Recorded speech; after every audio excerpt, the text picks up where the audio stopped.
They were the kind of family you'd see on the cover of a church newsletter: perfect rows of children, a beaming pastor, a devoted wife. 12 kids under 15, lined up like living proof of God's favor, all under the roof of Grace Tabernacle Baptist Church in the small Alabama town of Eden's Hollow. Every Sunday, the Ford family filled the front pew. The boys wore matching button-down shirts, hair parted with military precision. The girls, in bows and white tights, fidgeted with hymnals in their tiny hands. And in the center sat Pastor Elijah Ford, 44, his Bible open, his voice carrying the room, and beside him, his wife Deborah, glowing with the quiet certainty of a woman who believed her life was divinely scripted. To the outside world, the Ford family wasn't just blessed, they were the example. The whispered prayer in times of trouble. The image every young couple in the congregation aspired to. But behind the polished smiles and the polished sermons, a storm was already brewing. Elijah had spent over 2 decades building both his congregation and his family. His sermons were fiery but gentle, urging mercy, sacrifice, and obedience. He preached surrendering to God's will, and the people believed every word because they could see the results sitting right there in the pews. But lately, the light in Elijah's eyes had started to dim. The weight of a house full of children, a church that barely covered rent, and the quiet strain of a wife who wanted more children had begun to press down like an unrelenting hand. Then, on a gray Thursday with rain leaking through the parsonage roof, Deborah came to him holding a white plastic stick. Her hands shook, but her eyes were bright. "Elijah," she whispered, "God has blessed us again." She was pregnant. In that instant, something inside Elijah's chest tightened and didn't let go. This wasn't a story about a sudden snap, a single night of madness. This was the slow, relentless cracking of a man who had built his life on obedience until obedience became a prison. And before it was over, Eden's Hollow would see its most trusted shepherd standing in handcuffs, accused of a crime that would rip the heart out of the town's faith. Because no one ever asks what happens when a man of God stops hearing God's voice. Eden's Hollow wasn't the kind of place where bad news traveled fast. It was the kind of place where it never traveled at all. A single stoplight blinked at the town's only intersection, where the diner, the gas station, and the hardware store stood like a set that hadn't changed in decades.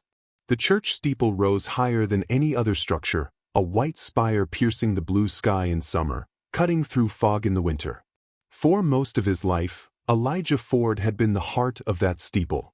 He'd grown up in the same pews he now preached from, baptized in the same wooden tub that sat behind the pulpit.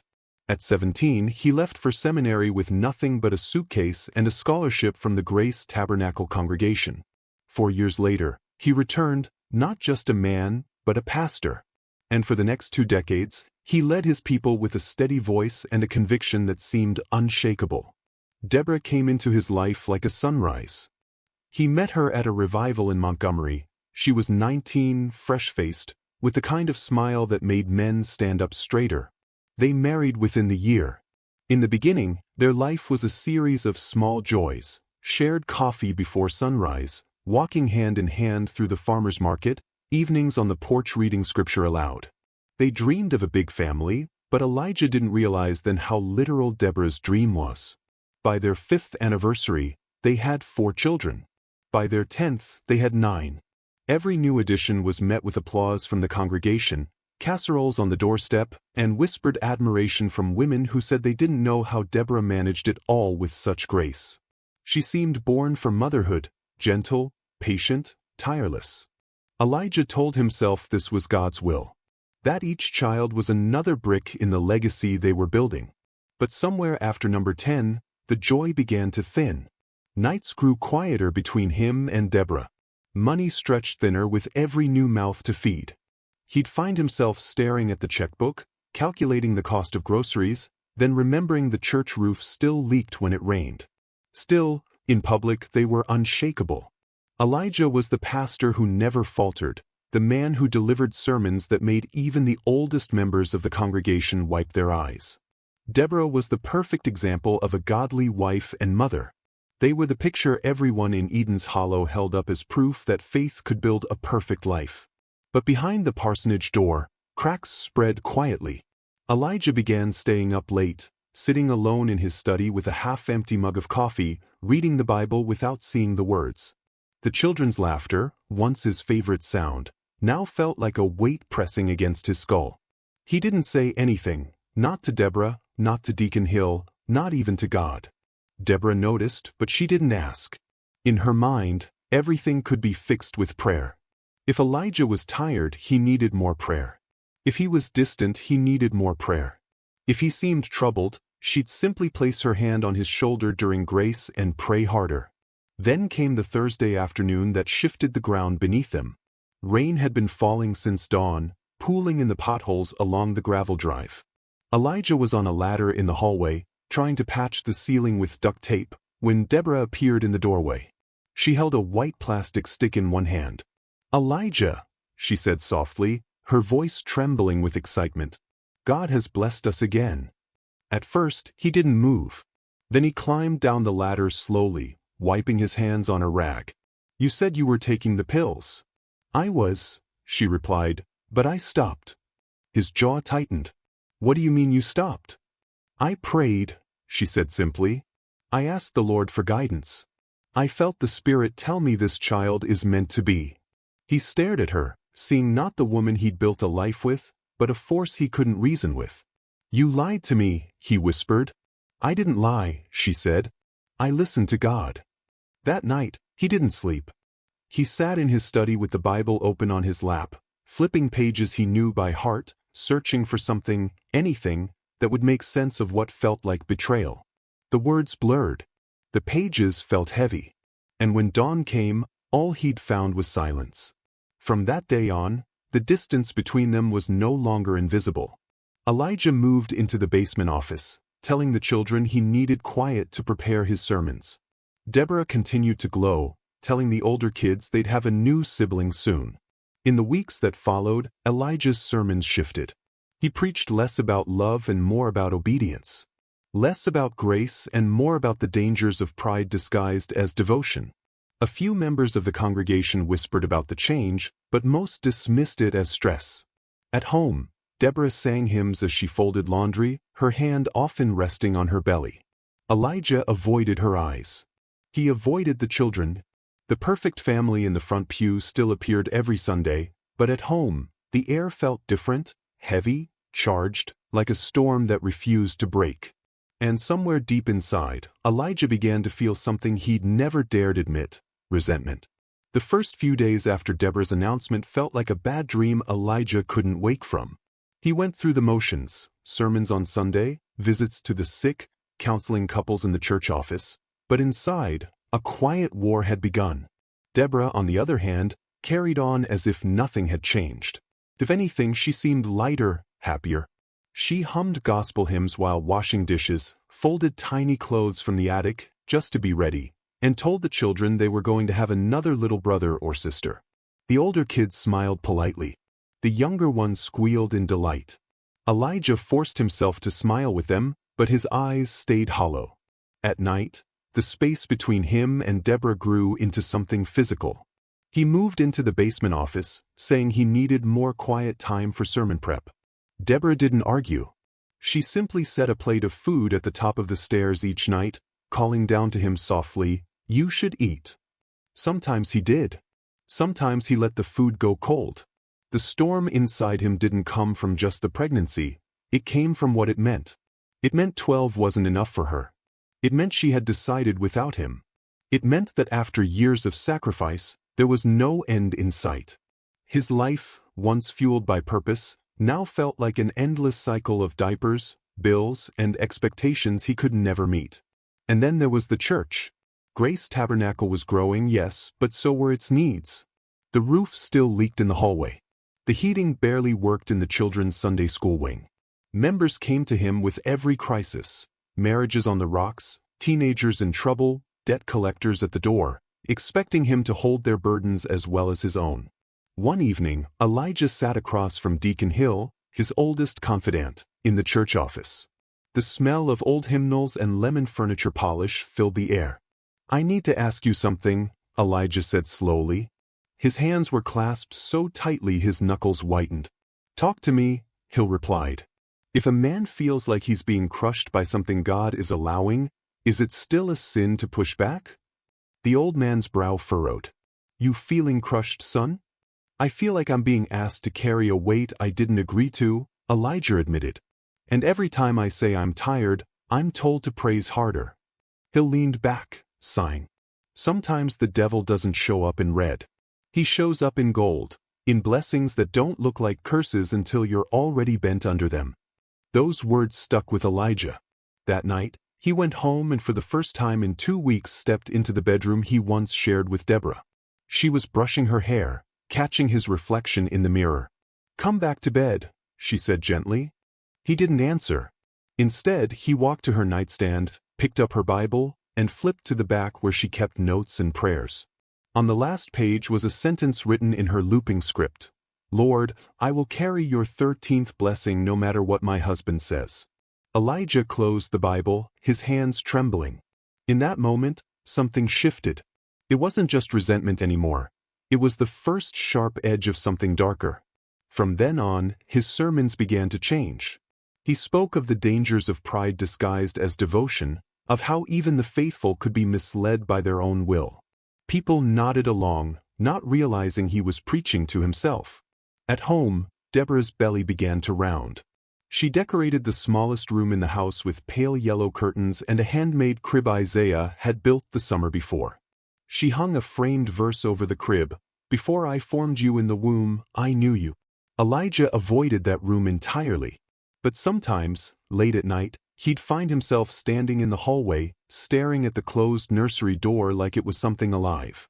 By the time Deborah reached her 4th month, the atmosphere in the Ford house had turned into something you could feel pressing on your skin. Meals were quieter. The older children whispered in corners. The younger ones clung to Deborah's skirts, sensing without understanding that something was wrong. Elijah avoided the kitchen when Deborah was cooking. He avoided the living room when she was reading to the children.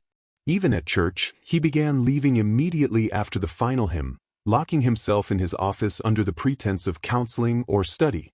But the truth was simpler, he couldn't bear to be near her.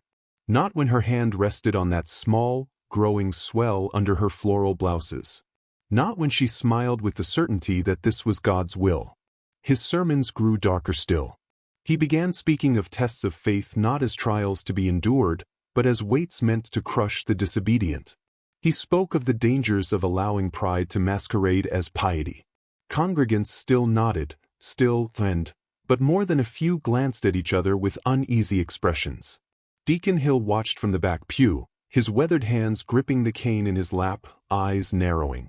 One evening, Elijah found himself pacing the church sanctuary long after midnight. The building was dark, save for a single candle flickering on the altar. The rain outside tapped against the stained glass windows in a slow, irregular rhythm. In the shadows, his thoughts became whispers, soft, persistent, and not entirely his own. You are not the head of your house anymore. She has chosen her will over yours. Even God has turned his face from you. He pressed his hands over his ears, but the words were inside him, not outside.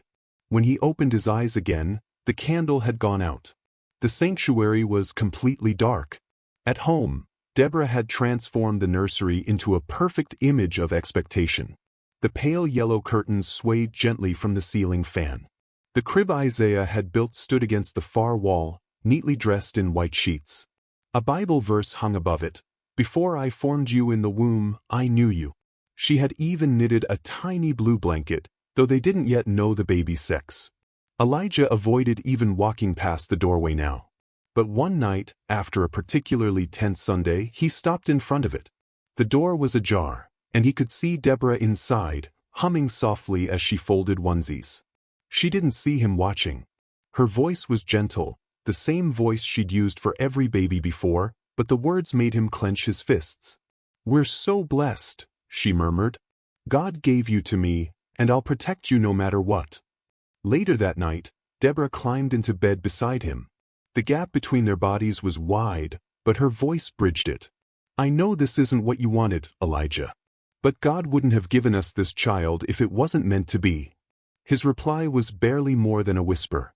"Or maybe he gave you this child to test me." Deborah turned to face him, frowning. Test you? Why would God test you with a blessing? Because blessings can break you just as easily as burdens, he said, his voice low and tight. Deborah sat up, her hair falling over her shoulders. You're talking like you don't trust him anymore. He looked at her for a long time before answering. Maybe I don't. It was the first time he'd said it out loud, and once it was spoken, it couldn't be taken back. Deborah's eyes filled with something between fear and pity. Then I'll pray harder, she said softly. Elijah closed his eyes, not because he wanted to sleep, but because he couldn't stand the sight of her faith anymore. The storm came without warning, thick clouds rolling over Eden's Hollow like a slow-moving wall, blotting out the moonlight. By nightfall, the wind howled through the gaps in the old parsonage windows, rattling picture frames and tugging at the curtains. The children huddled in their beds, whispering to each other between cracks of thunder. Downstairs, Elijah sat at the kitchen table, a single oil lamp casting a wavering amber light across the pages of an open Bible. But he wasn't reading. His eyes were fixed somewhere far beyond the words, his hands motionless on the table. From upstairs came the faint cry of a baby, the neighbor's infant, not his, but in Elijah's ears it bled into something else, a memory or a warning. He didn't move. The whispers had returned, louder now, wrapping around his thoughts like vines. She has chosen the child over you. You are no longer the head of your house. Even God has turned away. Elijah! The voice was soft, almost lost in the wind. Deborah stood in the doorway, wrapped in a thin robe, her hair damp from the humidity. One hand rested on the curve of her belly. It's just the storm, she said gently. Come back to bed. I can't sleep, he murmured without looking at her. Neither can I. She moved closer, the lamplight catching the glint in her eyes. You don't have to do this alone. Whatever this is, we can still fix it. For a fleeting second, Elijah saw her as she had been years ago, the 19-year-old girl in the white dress, holding his hand under the summer sun. But the image flickered, replaced by the whispers again. One flesh cannot divide itself. She has betrayed God's order. He reached for the lamp and pinched out the flame. Darkness swallowed the kitchen. Deborah let out a quiet breath, uneasy. Elijah! He rose slowly, not in anger, but with a strange, deliberate calm, as if walking toward something inevitable. The wind slammed the porch swing into the siding with a metallic bang. What are you doing? She asked, her voice tightening. He didn't answer. She stepped back. Elijah, no. His hands moved before his mind caught up, grabbing her jaw and the back of her head, forcing her down toward the floor. Her cry was muffled against the cold hardwood. She kicked, nails raking his arms, but he didn't stop. Lord, forgive me, he prayed under his breath. Lord, receive her spirit. Deborah's struggles slowed, then stopped. The silence after was deafening, broken only by the wind clawing at the walls. Elijah sat beside her body for what felt like hours, his breath shallow, his hands trembling. Then he saw it, the faint twitch under her robe. The child still alive, still moving. He placed a hand on her stomach, closed his eyes, and waited for a voice that never came. When morning finally bled into the kitchen, Elijah stood, walked to the hallway phone, and dialed 911. His voice was even. My wife is gone. The dispatcher's voice crackled through the line. Sir, is she breathing? He looked down at Deborah's still body, the Bible lying across her chest. No, he said quietly. She's with God now. The sirens arrived just after dawn, winding down the gravel road like an approaching storm of their own. Blue and red lights splashed against the pale siding of the parsonage. Inside, the Ford children stirred awake, confused by the noise. Deputy Carla Monroe was first through the door. She'd known Elijah since she was a teenager. He'd baptized her in the church's baptismal pool when she was 13. But the man who stood in front of her now was not the one she remembered. His clothes were wrinkled, his hair damp with sweat, his eyes vacant. Elijah, she said slowly, what happened? He didn't answer. Instead, he stepped aside and gestured toward the kitchen. Monroe's boots echoed on the hardwood as she walked in. Deborah lay on the floor, her skin pale, lips tinged blue. Across her chest, A Bible rested like a grim offering. The room was silent except for the faint creak of the porch swing outside. Monroe swallowed hard, her training keeping her hands steady even as her stomach turned. "We need medics in here," she called into her radio, though she already knew it was too late. When she stepped back into the hallway, Elijah was still standing there, hands clasped loosely in front of him. "I prayed for hours," he said softly. "She didn't come back." More officers arrived. The children were gathered upstairs and quietly led out the back door, away from the sight of their mother on the kitchen floor. Neighbors began to gather outside, drawn by the flashing lights. Some stood in silence. Others murmured in disbelief. By noon, the news had spread across Eden's Hollow. The perfect family in the front pew had shattered. Pastor Elijah Ford was in handcuffs, being led to a waiting cruiser. Cameras from the local news station caught the image. His head bowed, lips moving in silent prayer, a Bible clutched to his chest until an officer took it from him. At the station, detectives took his fingerprints, photographs, and a small blood sample. They read him his rights. When asked if he wanted an attorney, Elijah simply replied, "God will defend me." The interrogation room was stark, white walls, a metal table, a single camera humming in the corner. Hours passed in silence until Detective Andrea Yates stepped inside. A former Marine, she had a calm that could unsettle even the most defiant suspects. "You were a man of God," she began, sitting across from him. "Tell me what changed." Elijah looked at her with eyes that were both tired and steady. "I was," he said. "And now, I'm just a man." "Did you kill your wife, Elijah?" "Yes." Her pen paused mid-scratch. "Why?" "She made me choose." "Between what?" "Between her and him." Detective Yates leaned forward. "And you chose him?" "No," he shook his head slowly. "I chose silence." The autopsy confirmed what the investigators already feared: manual suffocation. Bruising on Deborah's jaw and neck, consistent with prolonged pressure. Her unborn son, 6 months along, had died shortly after due to oxygen loss. He was healthy, fully formed, and had already been named Jeremiah. 2 counts of murder were filed against Elijah Ford within the week. The state intended to prosecute both to the fullest extent. In Eden's Hollow, the congregation split almost overnight. Some insisted Elijah was a good man who had simply broken under the weight of his life. Others called him a hypocrite and a murderer, hiding behind the pulpit to mask something far darker. At the small county jail, Elijah remained calm, polite, and eerily still. He spent most of his days reading scripture and leading small Bible discussions among the inmates. But for the people of Eden's Hollow, the image of their pastor being led away in handcuffs was burned too deeply into memory to be prayed away. The trial of Pastor Elijah Ford became more than a legal proceeding. It was a reckoning for Eden's Hollow. The courthouse was packed every day, with reporters squeezed shoulder to shoulder beside church members, strangers, and family. District Attorney Carla Edmonds stood before the jury on the first day with a voice like a sharpened blade. "Elijah Ford didn't lose control," she said. "He made a choice. He killed his wife, who was 6 months pregnant, with his own hands, and then called it faith." The prosecution's case was meticulous. Photos of the kitchen, the autopsy report, the testimony of Deputy Monroe, and most painfully, the words of Isaiah Ford, the eldest child, who took the stand with a jaw set like stone. "My dad stopped laughing," Isaiah told the jury.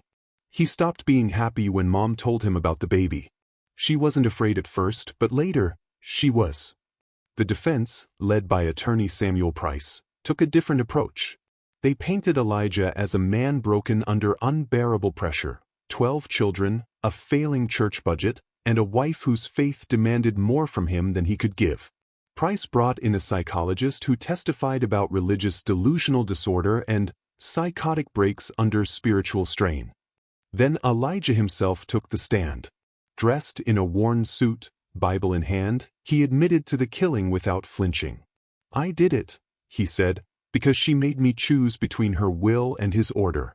And when God stopped speaking to me, I thought, maybe if I gave him back what he gave me, he would return."